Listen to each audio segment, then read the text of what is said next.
Guys, we're back. Every day we wake up, right? We rush to work, we pay our bills, and we try and squeeze in a little bit of joy on the weekend before it all starts again. But have you ever stopped to ask yourself, why does life feel so heavy?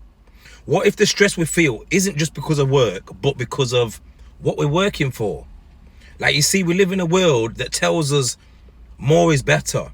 A bigger house, a nicer car, new clothes, the latest phone. And to have those things, yes, we have to work, we borrow, we hustle. But here's the problem. The more we buy, the more we owe. And the more we owe, the more we have to work. And the less time we actually have to live life. It's a cycle. Like want, spend, debt, stress, work, repeat. The times we're in, debt is normal now. Most people are carrying credit card balances, student loans, car payments, mortgages, not because they're irresponsible, but because the system is literally built that way. We trade our time for stuff. Like, we give up our peace, our freedom, just to afford more space we don't even use half the time. Like, actually think about it, right? You see it all the time. People buying a big 4-bedroom detached house, and it's just them and one kid. And yes, don't get me wrong, it looks nice on the outside. It's the dream house. But what's the real cost? Well, like, what is the real cost, honestly? Like, thousands of pounds a month on a mortgage that they can barely afford. Stress, anxiety, pressure, all just to say you've made it. Or should I say, make you feel like you made it. But for what though? Like, most of them extra rooms, they sit empty. You're working longer hours just to keep up with the bills. You come home exhausted. You're not even enjoying the space. You're just too stressed trying to pay for it. And the crazy thing is, no one talks about it. We just call it normal. But deep down, I think a lot of people feel trapped.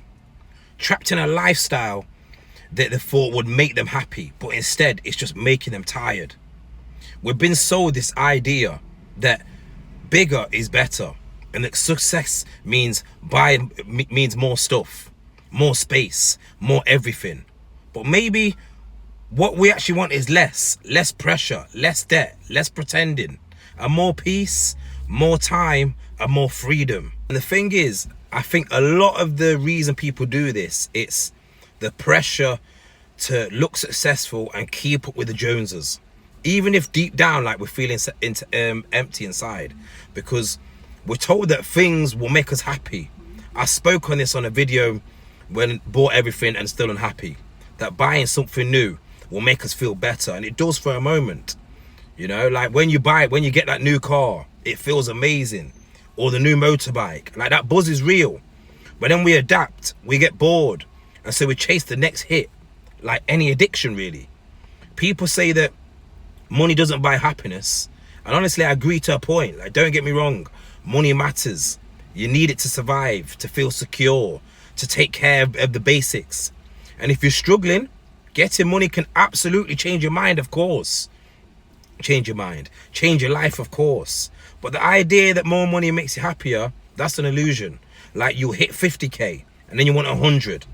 Then 100 feels small. And so you're aiming for 500. Then you're aiming for 1 million. Then 1 million, and then more.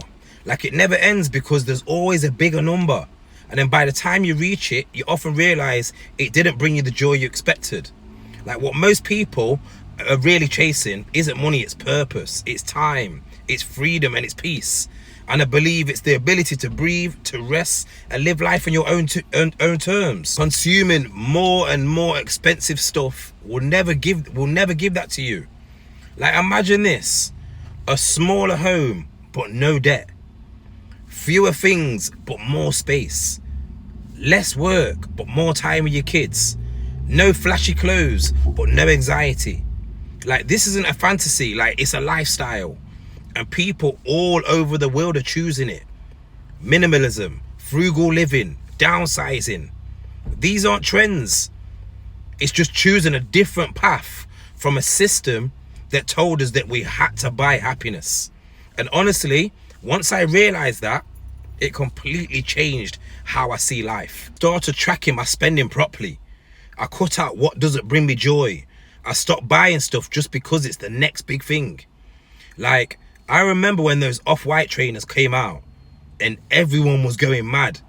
And I was just sitting there like, bro, these are just another version of the Giuseppes that everyone was hyping before. It's the same cycle. The trends come in and then it dies out and everyone's on to the next thing. And let's be real, some of them look disgusting and they're like £500. It's crazy. Start practicing delayed gratification. If you want something, wait a week, wait a month, even a year. Whether it's clothes, a car, or the next drop, it can wait. Especially if you've already got like a reliable car that's not draining your pockets, or trainers that are still good to go. You've got to define your enough. Like, what does a good life look like to you? Not Instagram, not to your friends, to you. And the bonus is, when you spend less, you don't need to earn as much. That means fewer hours, less stress, and more freedom. Because at the end of the day, time is the real luxury. Like, we've been sold this lie that more equals better. But the new rich, it's the ones with the most, it's not with the ones with the most stuff. It's the people with the most time. The freedom to wake up without dread, the space to breathe, to think, to live. That's why anytime you ask someone what they're doing, when they say they've retired, whether they're 65 or 30, like, you envy that. Because you know what that really means. It means they're free. You don't have to escape to the mountains. You just have to step off the treadmill. Start small, buy less, and live more. Anyway, we're back soon. We out.